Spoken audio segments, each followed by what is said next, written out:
Best over-ear headphones of 2022. We've put over 25 pairs of headphones to an identical test. Get an apples to apples comparison. Help you find the best pair of headphones for you. Yeah. So we're going to start with the tests. Yep. And then we're going to get to the results. We're going to talk about our favorite 3, and we're going to talk about our least favorite 3.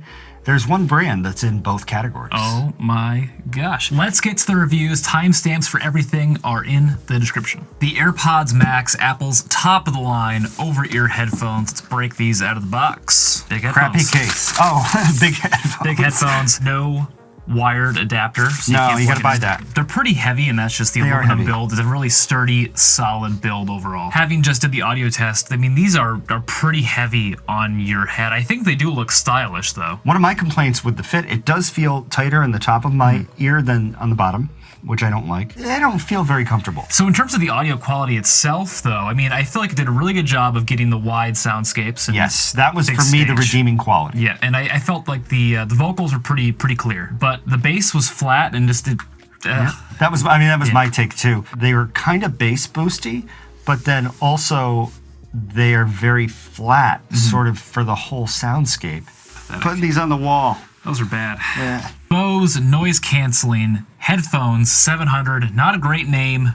Really excellent headphones. This case is actually a case. That's and it's pretty light, too. The slidey part that David doesn't like, what I like about it is that it's really designed, you put it on your head and you just kind of like pull down, and then they're in the perfect spot. There you go. Unlike the AirPods Max, where you can't really do that.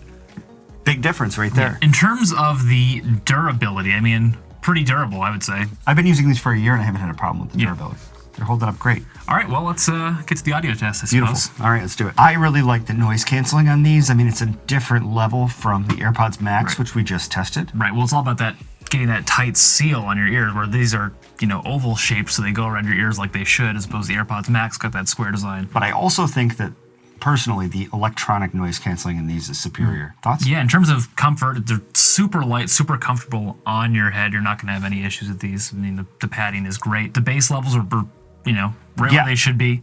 If I had to nitpick maybe one little thing, I feel like the vocals were just a little bit flat and didn't stand out as much as in some of the other tracks, but that's like a really minor nitpick. It sounded good. That was my nitpick too. Exactly. Bose QuietComfort. I like this case better than the Bose 700 case. Yeah, I mean, it's smaller. A little bit smaller. It's definitely smaller. It feels maybe just a little bit sturdier too. So let's pop them open. It's got that folded up Sony design there. They took a page out of Sony's book. Super light. These do feel a bit flimsier than the Bose 700. Yep. Kind of. As do the 35.2s. Yep. It's got the clicks. I like the clicks, but I don't know. The clicks are kind of loosey clicks. I mean, they've obviously done a really good job at reinforcing the headband here. Well, let's flip them on, see how they sound. It looks like a cheaper pair of headphones than they should. The old ones do? The new ones. These are the new ones. After listening to the 45s, I had to take out the 35.2s to see if these were actually worse than the 35.2s. I think the 35.2s might sound a bit better. They sound way better. And I really do not like the way that these headphones sounded. I thought that they were sort of high-end heavy, but I thought that they were very flat. And I thought that they lacked the spaciousness or the richness of the 700. Bit of a swing and a miss here. Not impressed. Cleer Enduro ANC noise cancellation headphones. Ooh. All right. Own the moment. They've kind of got these inspirational statements all over the place. I like it. It's nice. I do too. Curious to know what other colors there are. You're not a big fan? I don't know. I just, the copper color. It's not my favorite. Just a personal preference than copper on black. What'd you think? So right off the bat, I mean, pretty comfortable. I am still a little bit concerned about just the padding on the headband. Yeah, I didn't think there was enough padding up here at the top. In terms of audio quality, what do you think? Oh, it sounded great. Yeah. Very surprised. The bass in these headphones, pretty strong, which is something that I like. And I think it's so far my favorite Beastie Boys track for that reason. You could really feel the bass coming through. Yep. So the clarity, the richness, mids, highs, I think are sort of lost at the expense of the bass being really front and center. What do you think about the noise cancellation? I thought it was okay. Yeah. I also thought that these are for people with not big ears. Overall, a great pair of headphones. And look at the price, $180. Yeah. Skullcandy Crusher ANC, newer version of those Crusher wireless headphones with a nice bass boost switch that were interesting to say the least. Those were hilariously bad. Nice. Big sturdy case with the skull on it, of course. Yep. These are very loose, and they kind of are. Feels pretty solid. But yeah, one of the things I noticed was that the buttons here, they're like off center. Yeah, they're off center. It's weird. They shouldn't be like that. So let's try them out, see how they sound. All right, sounds good. It's bad. It's, oh my God, there's another audio distortion. The thing about the noise canceling is that it's not actually like canceling the noise. Like I can hear you fine. Yeah, that's what it sounds like. So if you like this sound, these are the headphones for you. It was really bad all around. Lots of audio breakups and distortions. I still thought it didn't sound very good. Like a lot of the songs sounded muddy. They were obviously bass heavy. They are Skullcandies. It's an awful pair. There's nothing redeeming. No other pair of headphones came, like, do you hate us? Don't return to the store. It's like they're ready. Sony XM4s. I love this case. It's like a nice texture too. Oh, stylish. I love the little accent, Maybe I'm changing my mind on the copper. Lots of foam, lots of padding. Just in terms of durability, maybe not the most, sturdy headphones we've seen. But they're quality. They're quality, yeah, for sure. It doesn't feel cheap. Right. They're just lighter. These are so light. Let's give them a listen here. The people who say that these don't have white noise or anything, it's subtle, but you can definitely hear it a little bit. Okay, XM4s. XM4s. So just speaking on the comfort, they're super light, very comfortable. I think there might just be a little bit more of a pinch at the bottom than at the top. Down here? Yeah, it's not a lot. But in terms of audio quality, still just a really great pair of headphones. Super clear. I thought it might be a little bit bass heavy, but really crisp audio. The spacing was good. It just didn't have the clarity on the edges that the Bose had. It's tighter than the Bose, I thought. In terms of noise cancellation, it was good. Not great. As you said, white noise is definitely there, but it doesn't overpower you as you're listening to the music. You can't tell. But enough already. If you get the Sony XM4s, you're not going to be disappointed. Right. The Sony WH-CH710N. No case, it also doesn't work with the Sony app, which adds a lot of great functionality to the XM4s, for example. Right. Oh, wow, these are super comfy. So when I say there's no high-end on certain headphones, this is what I mean. Okay. Because it sounds like it's in a telephone. Like there's just no shine. There's nothing. It sounded like songs being played through a phone. Really? Like high-quality hold music. It's better than. Oh my God, it's awful. I can hear the noise canceling sounds over the music. Okay. It's like listening to a good quality pair of headphones through a door. These are really bad. These are awful. I also didn't think that they were very comfortable. And I think that's an ear-shaped thing. Okay, yeah. Take the XM4s and just make everything a little bit worse. Sony XB910N headphones. Oh, it's got a little Sony sort of a watermark. Feel sturdy. Feel good. I like the little Sony thing on the side there. Bit heavy on the head. It's kind of got like a Darth Vader-y vibe on the top here. Very black and shiny. I may have been watching a lot of Star Wars recently, though, so... I feel like there's a low bassy rumble. It's really annoying. Oh my God, I didn't want to wear those again. They're supposed to be bass heavy, but for me, they weren't clear. It was just muddy. For me, the issue was that the bass would just overpower everything else. And right. Everything else became a mess. For me, the low rumble that happens all the time, even when the music isn't playing, is kind of a deal breaker. I think that's really annoying. The noise cancellation, not terribly impressive. They are not XM4s. Let's talk about our top 3 headphones. Coming in at number 3, the Cleer Enduro Active Noise Cancelling Headphones. This was a surprise to me because I had never heard of this brand before. Cleer. Yep. And I was very impressed by these headphones. Yeah, the bass is really strong, but unlike other bass boosting headphones, a lot of the ones that we reviewed, a lot of them just muddle everything else, whereas these, you don't lose the other parts of the sound. Exactly. Yeah, the sound here is very clear. It's crisp. The high end is there, the mid-range is there. I also felt like the bass was very front and center, but also defined. So it wasn't mud, it was just like bass. Yes, where these fall a little bit short of our top 2 is just the space and the sounds on the sides. They're just not as clear as some of their headphones. Yeah, exactly. But for half the price, these are an amazing value. I was pretty blown away. Yeah, list price is $180. You can get them for cheaper. Noise cancellation is good, not great. It's okay. Let's talk about our number 2 once again. Surprise! Sony XM4s. The XM4s. Here's where the people start leaving the comments. They're the best headphones. Yeah. Noise canceling, not as good as Bose. Sure.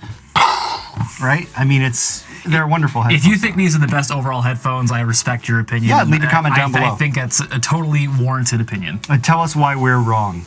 I think that these have a tighter sound than the Bose 700s, which I'm not going to give away, or number one, but these kind of like, it's like everything's happening here. Yep. Whereas the Bose, everything's a little bit more spacious. Yeah, as you said, where these fall short of the Bose is those sides and the wider soundscapes, just not as clear. I do think the vocals are maybe just a pinch better than on the Bose. Yep. I also think these are the most comfortable headphones of the bunch. Again, a little bit of a subtle white noise with the noise cancellation, but you don't hear it as the audio is playing in. Even though the noise cancellation isn't as good as the Bose, I still think it's pretty solid. It's very good, yes. Sony app is definitely the best headphone app out there. He's got a lot of control. Yeah, it's the most customizable. Sure. I don't want to say it's the better than the Bose app. Yeah. Because the Bose app is very functional. For sure. And excellent. But these are sort of, for me anyway, tied for the best apps. Yep. Sony XM4s, you will not go wrong with these headphones. No, these are great headphones. But number one, once again, the Bose Noise Cancelling 700. Yeah, this was one of the pairs of headphones. We have about $5,000 of like studio monitors right back there and a preamp to go to that. Some of the tracks that we heard on these sound just like they're supposed to. Yeah. Amazing. Best noise cancellation. They're extremely comfortable. I think the best in terms of 3D space and really capturing those sounds on the sides of the stage. My one nitpick with these was that sometimes the vocals just fell a tiny bit flat, and that's where I think they fell just barely short of the Sonys, but that was my one nitpick. I'm trying to find something to criticize about these, that would be it. Yeah, that was exactly what I wrote. I said, hard not to give fives across the board. If I'm being nitpicky, the vocals may be a little bit thin, but a wonderful pair of headphones. Yeah. I've been living with these headphones for about a year. After our very first test, I said, these are my new headphones because I loved them. And I'm happy to say that they've really held up over time. In terms of apps, the Bose has a great app. Yeah, great app. Lots of control. Yeah, easy to use. I like the noise canceling. You can set the buttons on the side of the headphone to have like presets, your favorites. So mine goes from 10 to 5 to 0. Yeah. If I hit the button once, twice, 3 times. Yeah, also with the noise cancellation, they don't have that white noise that some other ones suffer from. Because it really does make everything quieter without introducing any extra sound. We just spent a lot of time praising these headphones. Let's talk about our bottom 3. We're going to start with a dishonorable mention. It wasn't quite bottom 3, but it was bad. And that would be the Bose QuietComfort 45 headphones. Yeah, really disappointing here because it's supposed to be an upgrade from the 35-2s. Yeah, and they were not. Much worse than the 35-2s. So much worse that I took the 35-2s out and we both listened to it, and it's quite clear that they're better headphones than these are. Yeah, the noise cancellation is just really not impressive at all. Yep, the noise cancellation isn't good. The sound quality wasn't that great, and I thought that they just sort of felt and looked cheaper than the 35-2s, which have like a nice sort of Bose look. This one's kind of like they spray painted on the logo on the side, and I was very disappointed by this. Yeah, disappointed, but the audio quality on these was not nearly as bad as our bottom 3. It was more of just a commentary on the price versus the quality of the headphones. It's disappointed in Bose for these headphones. Our number 3 worst. It was a pair of headphones we reviewed last time around, the House of Marley Exodus. Terrible. So we reviewed 8 over-ear headphones, and 2 of them were really bad, but none of the other ones really fell to this level of bad. We both had this in our bottom 3 last time as well. This was a lot of 2s for me, a lot of 1.5s. Yucko was a comment, and thank God they're made out of recyclable materials because that's what should happen to these headphones. Came with a burlap sack instead of a case. There were some exposed wires. We're also kind of concerned about the build quality, the sliders on the side. We weren't sure how those were going to hold up over time. Just avoid the House of Marley Exodus. Yep. At all costs. Yeah. But they weren't nearly as bad as the Sony CH710Ns. I realize it sounds like the audio is being played through a phone. Hold music, higher quality than hold music, but still hold music. And it was really bad. And I was just kind of confused, like how Sony would let this happen. Similar to David's comment, I felt like it sounded like you were listening to good headphones or good speakers, but through a door. It really just killed the high end. It killed the bass. I guess if it was through a door, there'd be bass. But in this case, it was just this compressed, awful sounding audio. And the noise canceling isn't very good either. No, it's not. They're big, they're not very stylish, and they also don't come with a case or even a sack. I don't know what's... They come with a little foam thing. Come with a little foam thing. Yeah. It also isn't compatible with the Sony app, so it's not like, these sound bad. I can go into the Sony app and tweak some things and fix it. They just sound bad and you can't do that. And you can't do anything about it. My one minor redeeming quality was that the spacing was okay, but it wasn't great, and these were bad. And, even if the spacing's okay, just having that, through the phone, through the wall sound, space all you want. It's just, it sounds bad. Yeah, and I don't want to understate how bad the noise canceling was for me. This was a pair of headphones where I could hear the noise canceling over the quiet parts of the music, but not as badly as I could our number one worst. Number one, and it's not particularly close. So the Skullcandy Crusher Wireless were always my number one worst, and now we have an even worse version of the Skullcandy Crusher Wireless. For twice the money. These are stupid expensive. They sound bad. Audio kept cutting out. I mean, it's hard to review headphones if the audio keeps skipping and cutting out. Yeah, it sounded awful. I mean, Bluetooth technology problems haven't really nailed. I mean, for a headphones company, you'd think they have that nailed down. Yeah. Let's talk noise canceling. Awful. I could hear the noise canceling all the time. It was almost louder than some of the tracks. This was almost impossible to review because I couldn't pay attention to the music between the audio dropouts and the noise canceling being so loud that I could hear it always. It was a remarkably bad pair of headphones. Yep, and there's way too much bass, as is kind of the trend with the Skullcandy headphones. And unlike the Cleers, which a lot of bass but balanced. A lot of bass and everything else sucks. Yeah. It was a terrible pair of headphones. I can't believe that these are $320. I can't believe people would buy these. Yeah, also the ear cups are really small. They were just really uncomfortable. And as you pointed out, the buttons were misaligned. Misaligned. Yeah. The little paint on the buttons was misaligned. It's just... Everything about these was bad. That's why they're our number one worst. Do not buy these for $320. You can get pretty much, I think, all of our top 3 headphones for about the same price. Maybe not the Bose 700, but a lot of these headphones go on sale too, and you can get it for less than this. This is a terrible pair of headphones. Run for the high hills. Might have been the worst we've ever reviewed. Yeah. Those are the best over-ear headphones of 2022. Thanks for watching this video. Do we miss a pair of headphones you want to see reviewed? Leave us a comment down below, or we might have already reviewed it. Look for our previous videos, links in the description. If you like these sort of reviews, check out our best earbuds video. That's also linked in the description. There's a common thread here. Things are linked in the description we want you to click on. Yes. Also, we want you to subscribe, and we also want you to join this channel to get more access to us if you want to really have an influence. If you join this channel and you say, I want you to review this pair of headphones next time around, there's a very good chance that we will. 100% chance that we will, assuming we can get them. There's unless you work for the company, in which case we're going to not necessarily do it. Maybe a 95% chance.